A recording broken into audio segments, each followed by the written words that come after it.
Kejaksaan Agung menetapkan 7 orang menjadi tersangka kasus dugaan korupsi tata kelola minyak mentah. Salah satu tersangka merupakan Direktur Utama Pertamina Patraniaga, Rifa Siahaan. Kejagung bilang, korupsi di anak perusahaan Pertamina ini terjadi pada 2018 hingga 2023. Pada malam hari ini menetapkan 7 orang sebagai tersangka. Antara lain 1. RS. Yang bersangkutan adalah Direktur Utama PT Pertamina Patraniaga. Dari keterangan penyidik Jampitsus Kejagung, Direktur Utama PT Pertamina Patraniaga, Rifa Siahaan, diduga membeli Pertalite untuk kemudian di-blending menjadi Pertamax. Namun, pada saat pembelian, Pertalite itu dibeli dengan harga Pertamax. Dalam pengadaan produk kilang yang dilakukan oleh PT Pertamina Patraniaga, tersangka RS melakukan pembelian atau pembayaran untuk RON 92. Padahal sebenarnya yang dibeli adalah RON 90 atau lebih rendah, kemudian dilakukan blending di depo untuk menjadi RON 92 dan hal tersebut tidak diperbolehkan atau bertentangan dengan ketentuan yang ada. Tersangka diduga mengimpor BBM RON 90 atau setara dengan Pertalite. Kemudian, hasil impor BBM RON 90 tersebut disimpan di depo. Di sanalah BBM RON 90 diblend dengan RON 92. Kemudian diberi merek dagang RON 92 atau setara Pertamax. Setelah proses selesai, kemudian dijual ke masyarakat. Dalam kasus ini, penyidik Kejaksaan Agung menemukan biaya tata kelola minyak yang tinggi, memengaruhi subsidi BBM yang dibebankan ke APBN dalam bentuk skema subsidi. Kejaksaan Agung menemukan kerugian keuangan negara sebesar Rp193,7 triliun, di antaranya kerugian ekspor minyak mentah dalam negeri, impor melalui broker, melalui kompensasi, dan pemberian subsidi dari APBN. Tim Liputan, Kompas TV.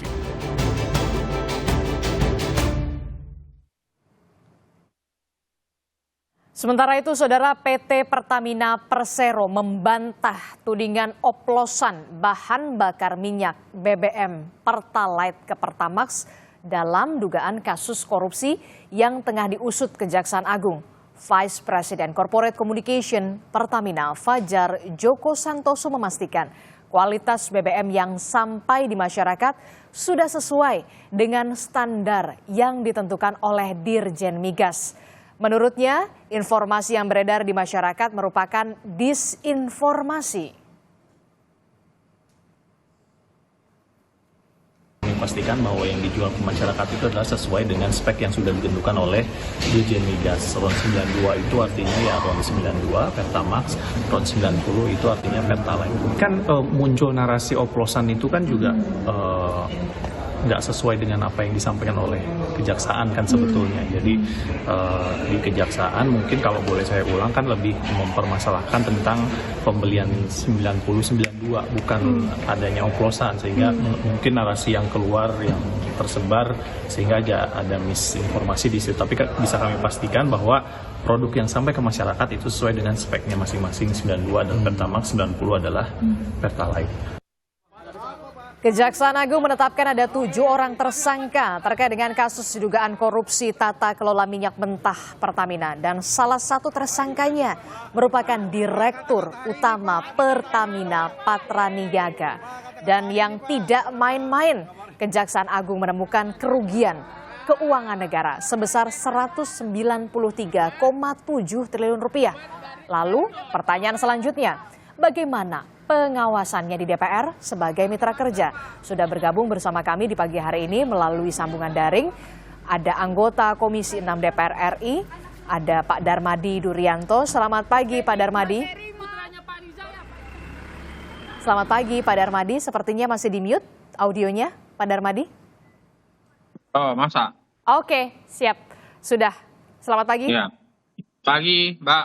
Oke, Pak Darmadi, sebenarnya Pak Darmadi dan juga kami, Kompas TV juga sudah berusaha untuk menghubungi Sekretaris Perusahaan Pertamina Patraniaga, Ibu Happy Wulansari untuk meminta keterangan. Namun kemudian beliau hanya mengatakan akan memberikan pernyataan siang nanti, tidak apa. Tapi kita akan membahas soal ini nih yang lagi hangat diperbincangkan, yang cukup panas kemarin begitu ya. Kejaksaan Agung menetapkan ada 7 orang tersangka. Salah satunya adalah Direktur Utama Pertamina Patraniaga terkait dengan dugaan korupsi tata kelola minyak begitu ya, yang tidak tanggung-tanggung nih Pak Darmadi. Kerugian negaranya 193,7 triliun rupiah. Anda dan juga rekan-rekan di Komisi 6 DPR, bagaimana responnya dan langkah apa yang nantinya akan dilakukan? Kita tahu kan Pertamina merupakan mitra kerja dari Komisi 6 DPR. Tentu saja kita kaget ini sebagai anggota DPR Komisi 6 karena kan ini berita besar ya. Artinya apa? Artinya pertama kita apresiasi pada Kejaksaan Agung yang sudah bisa mengusut kasus ini. Ini kasus yang tidak mudah diusut. Jadi luar biasa Kejaksaan Agung. Tentu kita Komisi 6 hampir dipastikan akan memanggil Pertamina ya dan jajarannya untuk memberikan klarifikasi sebetulnya seperti apa ya yang telah terjadi antara Pertamina sehubungan dengan tata kelola pembelian minyak mentah ini. Karena kan ini ada klarifikasi dari Pertamina bahwa nggak benar ada oplosan. Yang ada adalah pembelian RON 90-92. Sementara Kejaksaan Agung memang tidak menyebutkan oplosan. Nah, hal inilah yang kemudian kita akan klarifikasi kepada Pertamina. Sepertinya seperti apa ini kasusnya, ya. Kita rutin mengadakan RDP dan selama ini kan tidak pernah ada pembahasan mengenai RON 90-92 ini. Tetapi memang di masyarakat pernah terjadi kasus bahwa banyak mobil yang rusak, betul kan Pak? Ya betul, ya. Dan viral kemudian, juga di media sosial, bahkan harus dicuci tangki bensinnya begitu ya, harus dikuras. Betul. Nah ini kan sangat merugikan masyarakat. Jadi Pertamina harus bisa kalau memang melakukan itu ada oplosan, dia harus mengakui ya. Kalau memang ada, dia harus mengakui bahwa itu akibat daripada kasus ini begitu. Jadi masyarakat kan dirugikan. Ini nggak benar. Kalau ini dilakukan kan penipuan yang sangat besar, 193 ada kasus korupsi di sana, ada kasus pembohongan terhadap masyarakat. Nah, tentu DPR harus melakukan klarifikasi terhadap Pertamina dan melakukan investigasi. Kalau perlu ya kita akan bentuk panja di DPR untuk menyelidiki kasus ini begitu, supaya lebih jelas begitu. Ya. Oke, jadi dalam waktu dekat, jadi kapan Komisi 6 DPR RI ini akan berencana untuk memanggil segera Pertamina untuk memberikan klarifikasi, termasuk juga membuka peluang pembentukan panja untuk mengusut secara transparan terkait dengan dugaan korupsi tata kelola minyak ini, karena nggak main-main loh, kerugian negaranya 193,7 triliun, Pak Darmadi. Saya pribadi nanti koordinasi dengan fraksi juga akan mengusulkan mengusulkan agar dalam minggu ini harus diundang Pertamina ke Komisi 6. Kenapa? Karena ini kasus yang banyak menyedot perhatian masyarakat, menimbulkan kerugian bagi masyarakat luas kalau memang betul terjadi oplosan. Jadi segera mungkin kita akan mendatangkan Pertamina ke DPR untuk kita minta klarifikasi. Kali ini nggak main-main, petinggi utama di RUT dari Patraniaga, di RUT dari PIS dan sebagainya itu terkena masalah ini. Dan ini nggak main-main bagi Pertamina. Saya pikir Pertamina harus betul-betul menyelesaikan kasus ini dan memberikan klarifikasi yang benar, ya, terutama ke DPR sebagai pengawas dari BUMN begitu. Selain soal Pertamina, apakah juga nanti membuka peluang akan memanggil juga Menteri BUMN atau bagaimana? Ya pasti setelah kita klarifikasi, kalau ada temuan-temuan nanti dengan kita segera juga akan melakukan rapat kerja dengan Menteri BUMN, Bapak Erick Thohir, ya, atas kasus ini. Karena Pertamina ini kan perusahaan besar, memberikan sumbangsi dividen yang sangat besar, asetnya besar, dan berfungsi sebagai BUMN yang banyak mempengaruhi kehidupan rakyat begitu. Nah, ini harus segera kita antisipasi. Maka saya pikir pembentukan panja juga dimungkinkan sepanjang bahwa ini menimbulkan masalah buat rakyat yang begitu besar. Yang pasti kan kerugiannya kan sudah dihitung ya Mbak, ya, 193 triliun rupiah. Jadi saya pikir itu angka juga yang spektakuler, yang memang harus kita selidiki benar-benar, begitu Bu. Ini kalau kita lihat kan ya dengan keterangan dari Kejaksaan Agung ini periodenya begitu kita masih mengedepankan asas praduga tidak bersalah. Ini mengedepankan periodenya adalah 2018 sampai 2023. Itu artinya 5 tahun loh Pak. 5 tahun dugaannya yang biasa kita konsumen bayar BBM non subsidi justru ada dugaan blending di sini. Nah, Anda melihat konsumen bisa menggugat Pertamina atau seperti apa soal ini? Ya saya pikir kalau konsumen ada yang menggugat kan bisa-bisa aja karena ini negara hukum ya.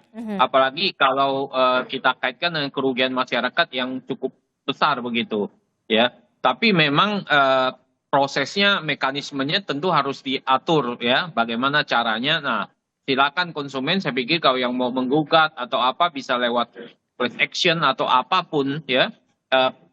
Sesuai dengan aturan undang-undang ya bisa dijalankan. Tapi yang pasti ya memang DPR akan memanggil ya, apalagi kita akan mempertanyakan juga kepada Pak Menteri BUMN dulu ngangkat Pak Dirut ini dasarnya juga apa? Karena udah 5 tahun kan. Apakah selama ini tidak terdeteksi dengan baik atau bagaimana kinerja integritas dari Dirut ini? 4 pimpinan loh Pak, 4 pimpinan. 4 pimpinan betul Dirut. Itu Dirut perusahaannya besar-besar, Patraniaga. Di sana juga kan banyak masalah juga mengenai gas misalnya kan di situ juga ya. Jadi banyak sekali masalah-masalah yang harus kita tanyakan juga sebetulnya terutama ke Patraniaga ini begitu. Jadi selama 5 tahun ini sampai di mana ini? Ya, keterlibatan orang dalam, apakah hanya 7 orang ini atau ada lagi misalnya. Nah ini kan pasti penelusuran dari Pak Kejaksaan Agung kan akan berjalan terus. Kita hormati proses hukum dari Kejaksaan Agung, sudah bagus itu ya, supaya lembaga-lembaga BUMN ini bisa bersih, governance-nya bisa bagus, tata kelolanya bisa bagus begitu. Jadi ini saya pikir masih panjang ini masalah ini bisa ketemu sampai dalang-dalang sesungguhnya begitu. Jadi tidak cukup berhenti di 7 orang tersangka ini, 4 diantaranya adalah merupakan direktur utama anak perusahaan Pertamina. Anda melihat masih ada kemungkinan terbuka peluang siapa lagi yang akan terlibat? Ya, kelihatannya begitu. Saya menduga bahwa ini akan jalannya cukup panjang dan mungkin aja masih ada aktor-aktor lain yang belum kita ketahui juga kan. Jadi biarlah Kejaksaan Agung menyelidiki kasus ini sampai tuntas. Karena ini good governance. Kalau nggak begini, kapan kita bersih-bersih begini, Bu. Jadi artinya kita memang mendukung sekali langkah Kejaksaan Agung menyelesaikan kasus ini. Oke, kalau saya baca ini ya di Harian Kompas di halaman 3, judulnya besar sekali begitu ya, dugaan pemufakatan jahat di impor BBM. Nah dalam kasus ini Kejaksaan Agung membuka peluang untuk mendalami dugaan, sekali lagi saya mengatakan dugaan, pengoplosan untuk produk BBM yang dibeli Pertamina, yakni RON 90 atau bahkan lebih rendah yang dicampur di depo menjadi produk RON 92. Ini juga nantinya akan masuk ke dalam investigasi atau klarifikasi yang akan ditanyakan juga kepada Pertamina. Termasuk juga soal kebijakan pada saat itu, soal impor minyak juga pada saat itu. Minyak mentah.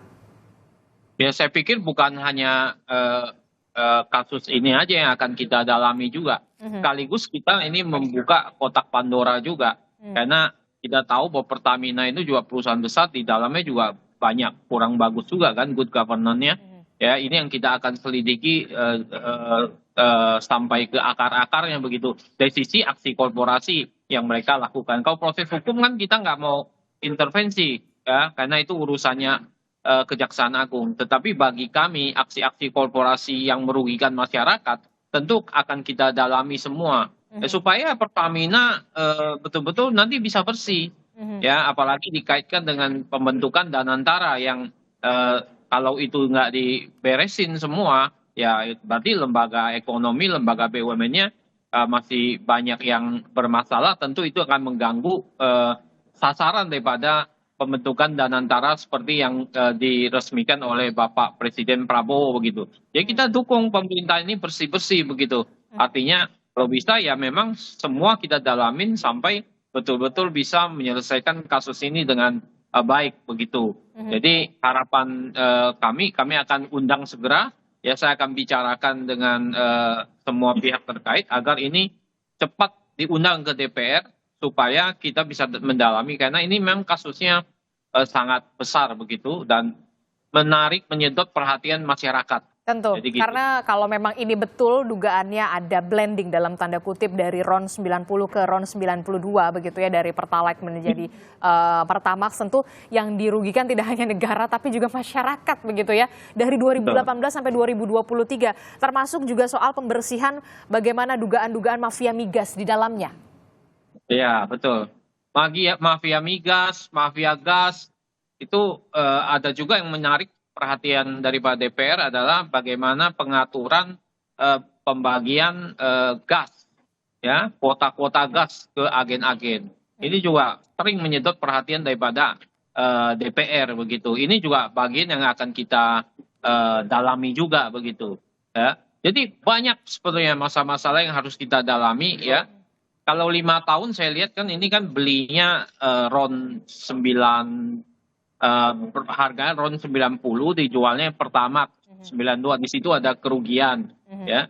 Jadi bayarnya RON 92 udah pasti gitu kan. Ya. Jadi ada selisih harga di situ dan itu ada kerugian negara di situ. Nah, ini kan praktek-praktek yang sebetulnya praktek-praktek yang sebetulnya mungkin banyak dilakukan di banyak perusahaan-perusahaan juga di BUMN begitu.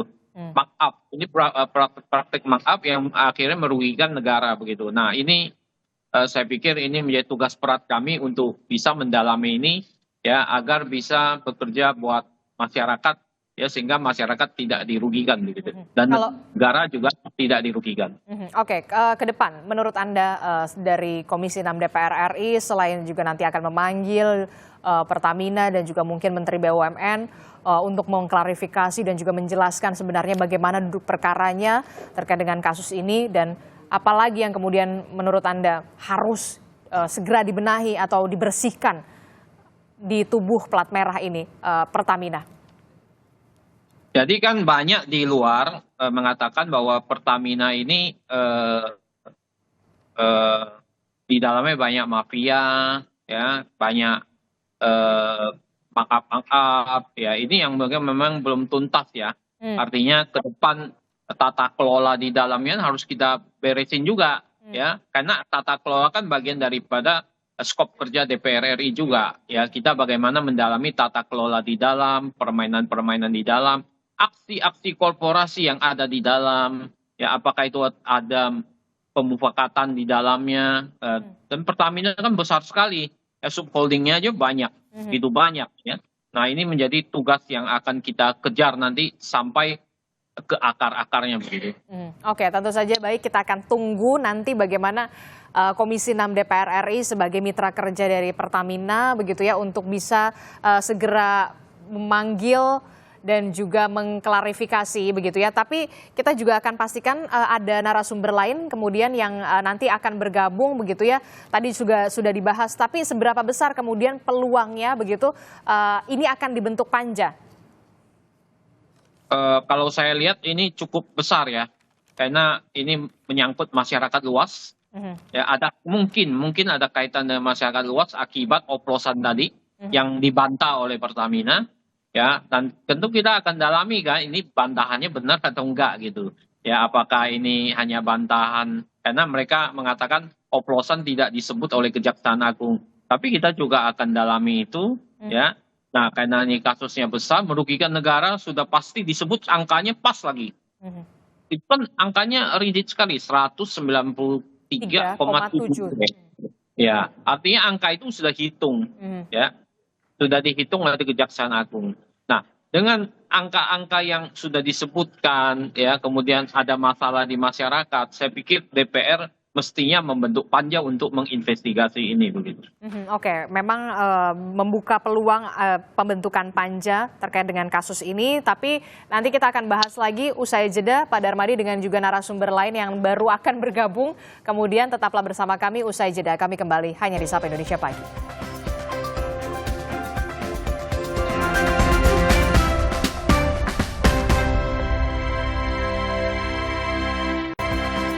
Terima kasih Anda masih bersama kami di Sapa Indonesia Pagi. Saudara, kita masih membahas soal bagaimana penetapan tersangka terhadap 7 orang. 4 diantaranya merupakan pimpinan atau direktur utama anak perusahaan Pertamina terkait dengan dugaan kasus korupsi tata kelola minyak. Begitu ya. Kita bergabung, kemudian sudah ada pengamat dari Universitas Gadjah Mada, kemudian ada pengamat ekonomi energi Universitas Gadjah Mada, Pak Fahmi Radi. Selamat pagi, Pak Fahmi.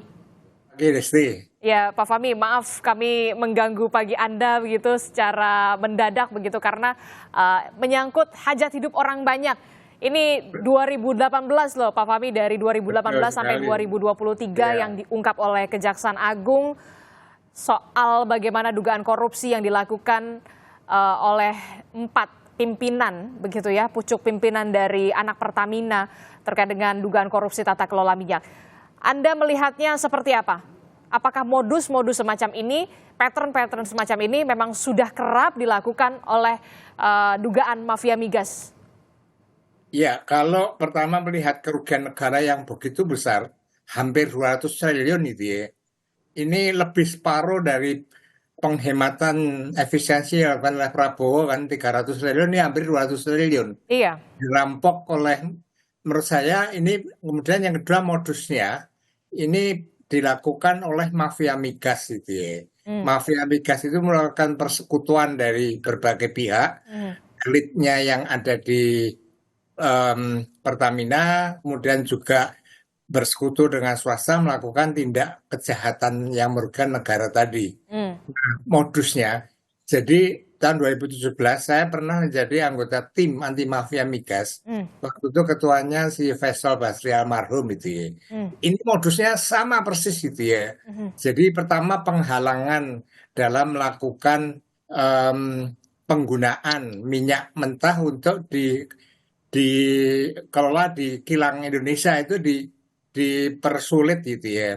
Nah, sehingga kemudian harus impor. Nah, yang kedua ini juga itu ya, terbatasan kapasitas kilang tadi, sehingga produksi BBM di kilang itu tidak mencukupi, maka kemudian impor. Nah, di impor inilah kemudian mereka melakukan markup, dan tidak tanggung-tanggung markupnya itu baik dari segi harga produknya, juga markup untuk shippingnya itu juga di markup gitu ya. Dan bedanya itu ya, kalau dulu yang dirugikan hanya negara, sekarang ini rakyat juga dirugikan karena adanya blending tadi. Nah, blending kali ini itu melakukan upgrade dari Pertalite menjadi Pertamax, dan ini secara teknis akan sangat sulit, kualitasnya tidak akan setara. Kalau dulu blendingnya itu dari Pertamax ke Pertalite gitu ya, downgrade, itu tidak menimbulkan masalah secara teknis gitu ya. Tapi ini dipaksakan upgrade, maka ini pasti menimbulkan masalah dan merugikan bagi konsumen gitu ya.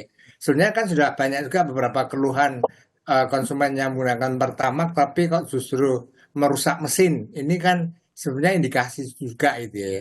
Nah, yang ketiga ini waktu lama baru terendus dan berhasil ditangkap, ini saya kira juga kelihayan itu ya mafia migas dalam memainkan peran tadi gitu, Disti.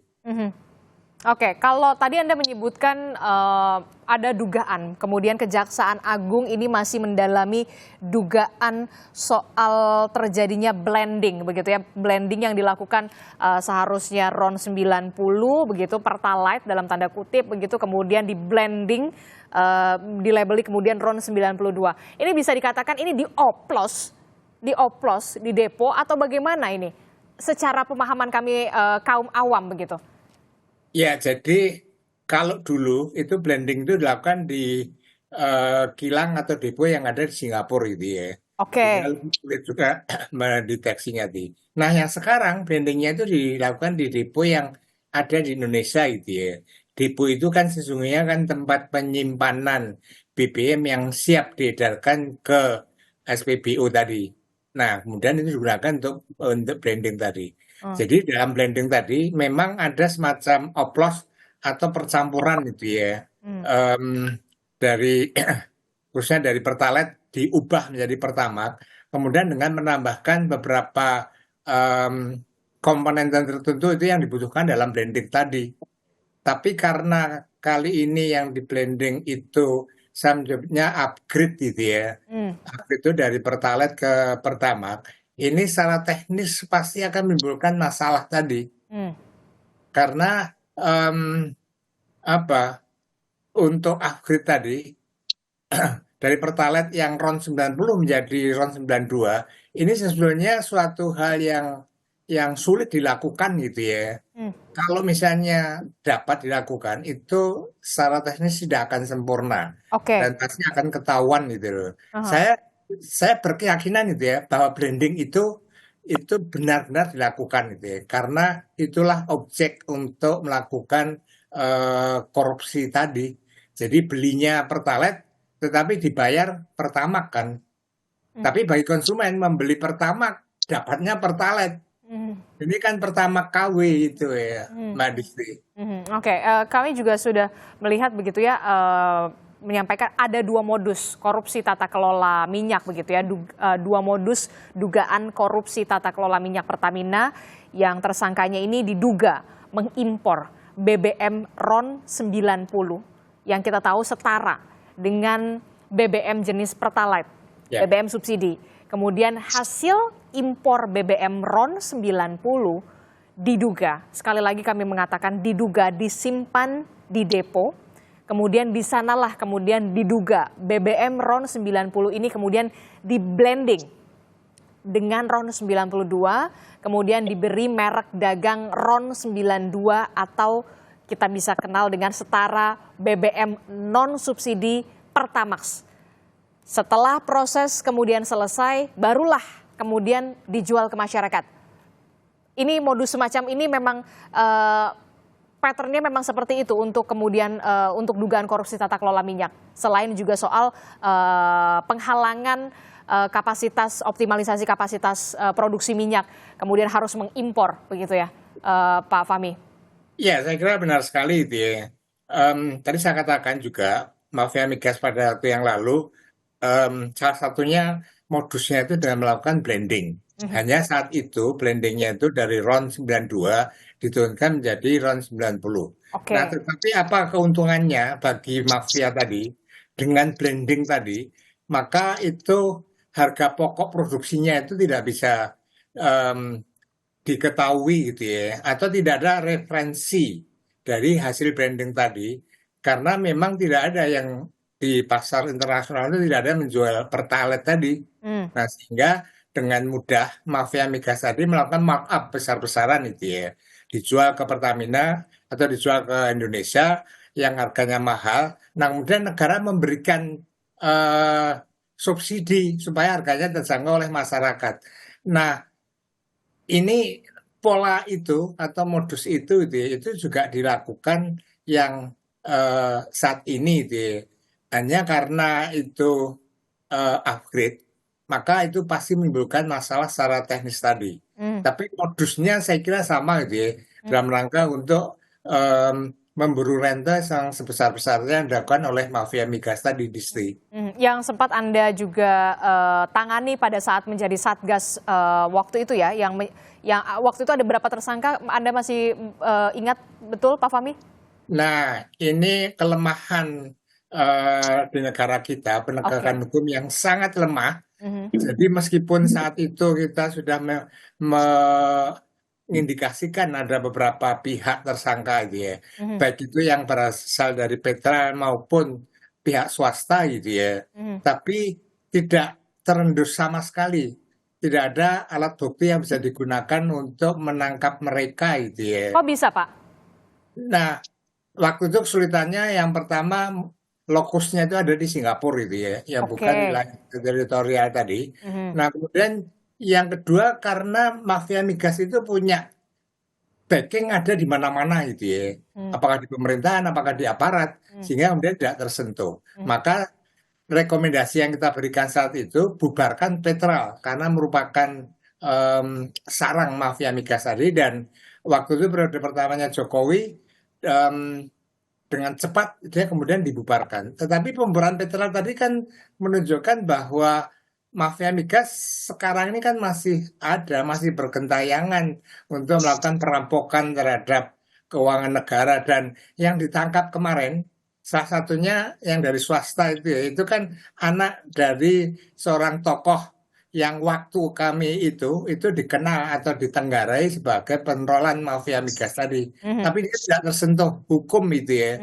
Nah, kemudian ada satu tersangka, CEO dari Petra, sudah ditetapkan oleh KPK, tetapi sama KPK sampai sekarang tidak diproses sama sekali. Nah, itulah lemahnya penegakan hukum. Nah, kali ini gitu ya, saya kira sesuai dengan komitmennya Prabowo, ini perlu diusut tuntas, kemudian perlu dikenakan hukuman yang seberat-beratnya gitu ya. Kalau perlu dimiskinkan gitu ya. Karena seorang dirut anak perusahaan Patra Niaga itu kan penghasilannya besar sekali, tantimnya mungkin 100 miliar. Kenapa masih serakah gitu loh. Oke, saya akan tampilkan lagi kepada bapak-bapak begitu dan juga pemirsa Kompas TV siapa saja tersangka yang ditetapkan sebagai tersangka oleh Kejaksaan Agung. Ini ada Direktur Utama PT Patra Niaga, Pertamina Patra Niaga, ada Rifa Siahaan. Bisa produser untuk ditampilkan, kemudian juga ada Direktur Feedstock dan Produk Optimization PT Kilang Pertamina Internasional, ini Sani Dinar Saifuddin. Kemudian ada CEO PT Pertamina International Shipping, Yoko Firnandi. Kemudian ada Agus Purwono selaku VP Feedstock Management PT Kilang Pertamina Internasional. Kemudian dari pihak swasta ada Muhammad Keri Andrianto Riza, Beneficial Owner PT Navigator Katulistiwa. Kemudian ada DW selaku Komisaris PT Navigator Katulistiwa sekaligus Komisaris PT Jenggala Maritim. Dan juga GRJ selaku Komisaris PT Jenggala Maritim dan Direktur Utama PT Orbit Terminal Merak. Ini kalau kita lihat ada 7 orang tersangka, Pak Fahmi, kalau tadi dari Komisi 6 DPR akan mencoba mengklarifikasi juga kepada Pertamina, kemudian bahkan Menteri BUMN, Anda melihat dari ke-7 orang tersangka, 4 diantaranya adalah pimpinan atau direktur utama anak perusahaan Pertamina dan 3 adalah dari pihak swasta. Anda melihat apakah kemungkinan ada keterlibatan dari pihak lain selain 7 orang tersangka ini? Saya menduga ya gitu ya. Karena misalnya untuk melakukan impor minyak mentah untuk dikelola, itu kan harus ada rekomendasi dan izin dari petinggi Pertamina yang ada di holding tadi. Nah, kalau itu lolos terus izinnya gitu ya, mestinya kan menggunakan minyak mentah produksi Indonesia, tetapi dengan alasan tertentu dan itu diizinkan. Nah, yang memberikan izin tadi itu ya, atau rekomendasi, saya menduga terindikasi untuk terlibat tadi, dan ini berlangsung cukup lama gitu ya. Maka saya kira gitu ya, yang harus dilakukan setelah ini pihak internal itu harus melakukan operasi besar-besaran untuk mengamputasi gitu ya anggota-anggota mafia migas yang masih bercokol di Pertamina tadi. Ini saya betul-betul marah gitu ya kalau melihat seperti itu gitu ya. Jadi supaya ini tidak terulang kembali gitu ya, maka internal Pertamina harus ada operasi besar-besaran. Saya yakin masih banyak pihak-pihak yang tersangkut atau bersinggungan dengan mafia migas yang ada di Pertamina tadi. Nah, ini harus dibersihkan gitu ya. Oke, jadi harus benar-benar bersih, diamputasi begitu ya mafia migas di tubuh plat merah dari Pertamina ini. Termasuk juga tadi Anda menyebutkan selaku pemberi izin yang bisa memberikan izin untuk mengimpor. Nah, kalau dari DPR sendiri, singkat saja, apakah ini juga nanti akan masuk ke dalam pertanyaan untuk mengklarifikasi ke Pertamina soal pemberi izin yang mengimpor ini? Bisa mengimpor? Ya, pasti kalau kita DPR kan pasti akan masuk sampai ke akar-akarnya. Jadi kita juga menduga sebetulnya kalau memang ini nggak berhenti sampai di sini. Karena nggak mungkin 5 tahun terus-menerus izinnya dapat terus, ya. Ini juga kemudian dikeluarkan terus-menerus. Ya, ini juga menjadi sasaran daripada nanti kalau dibentuk panja atau saat kita panggil. Jadi ini masih panjang seperti yang saya katakan. Kita mencium sebetulnya, menduga memang di dalam itu mafia migas masih berkuasa, ya. Jadi dugaan itu memang masuk akal dan kita melihat kalau nggak ada kerjasama juga sulit sekali dilakukan impor sekian lama, ya. Dari Sebetulnya 2018 sampai 2023. Dan yang kemudian ini kan sebenarnya kasusnya sederhana. Impor barang murah, ya, dengan bayar harga mahal, masuk dioplos di sini, dugaan ya, dioplos di sini, dijual ke masyarakat dengan harga RON 92, ya, di situ ada keuntungan itu diambil, ada markup, keuntungan itu diambil, dilakukan 5 tahun sudah, nilainya 193 triliun. Kalau berulang-ulang 5 tahun begini ya, ini dipertanyakan juga bisa lolos begitu. Saya setuju dengan Pak Fahmi tadi, ya, bahwa ini dugaan itu ada dan kita akan bekerja keras untuk itu. Kira-kira begitu. Kita harapkan tentu saja pengusutan ini akan berlangsung secara tuntas, tidak hanya stop di 7 orang tersangka ini, tapi dugaan keterlibatan pihak lain, termasuk juga dugaan ada mafia migas, ini juga harus dibersih-bersih di sana. Satu lagi Mbak Desti, singkat saja Pak Fahmi. Salah satu yang ditangkap itu anak dari seorang tokoh yang dulu kami tenggarai sebagai penerolan mafia migas, tapi nggak pernah tersentuh hukum. Nah sekarang anaknya yang ditangkap. Nah ini mudah-mudahan juga mengakhiri keluarga mafia migas gitu. Itu Mbak Rizky. Oke, nanti kita akan lihat bagaimana pengusutan yang dilakukan oleh Kejaksaan Agung untuk bisa mengusut tuntas kasus ini, termasuk juga tidak hanya berhenti di 7 orang tersangka ini, supaya kemudian bersih-bersih ini memang benar-benar dilakukan begitu ya, untuk kemaslahatan dan juga hajat hidup orang banyak begitu ya. Terima kasih. Sesuai arahan Presiden Prabowo kan. Oke, pasti. Kejar koruptor sampai ke Antartika begitu. Oke. Cukup di Pertamina. Oke, baik, terima kasih Pak Darmadi, merupakan anggota Komisi 6 DPR RI, Darmadi Durianto, dan juga Pak Fahmi Radi yang merupakan pengamat ekonomi energi Universitas Gadjah Mada. Terima kasih Bapak-Bapak atas perspektifnya di pagi hari ini. Sehat selalu. Berjuang, Assalamualaikum. Pak Darmaji, Selamat pagi. menyelamatkan negara Pak Darmaji. Oke, baik, terima kasih Bapak.